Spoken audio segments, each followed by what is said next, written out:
Venezuela Anjnirin, Isenvat Azu, 2 856 090. Le président sortant, Andrazuel, est élu dès le premier tour de l'élection présidentielle avec 58,95% des voix, selon les résultats provisoires. Ses principaux challengers sont Mark Havelman avec 12,10% des voix et le député Siten Rajana Sulniek avec 14,40%.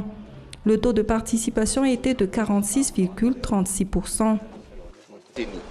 Quelques minutes avant la proclamation des résultats, les partisans du candidat Siten présents sur place ont fait une déclaration. Nous déclarons haut et fort, avec toutes nos forces, que nous n'accepterons pas les résultats provisoires qui vont être sortis par la CENI ce jour. Constatant des fraudes, les pro-Siten ont réclamé une confrontation des procès-verbaux de tous les bureaux de vote de tout Madagascar, mais la CENI n'a pas tenu compte de leurs droits. Le collectif des candidats a également dénoncé ce matin dans une déclaration écrite un scrutin entaché de fraude, de forte pression sur les agents de l'État et d'utilisation de biens publics durant la campagne électorale.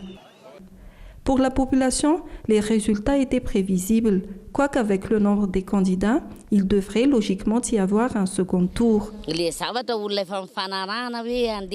élections étaient prévues depuis plusieurs années. Toutefois, les autres candidats ne voulaient pas y participer. Pour moi, c'est normal qu'il n'y ait pas de second tour. Il y a un grand écart des voix. Il devrait y avoir un second tour, mais on ne peut rien faire, c'est comme ça.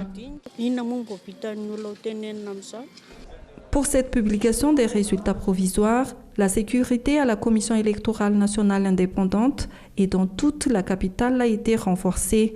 Aucun incident majeur n'a été signalé. La balle est maintenant dans le camp de la Haute Cour constitutionnelle pour contrôle et vérification, suivi de la proclamation des résultats officiels de la présidentielle dans un délai de 9 jours.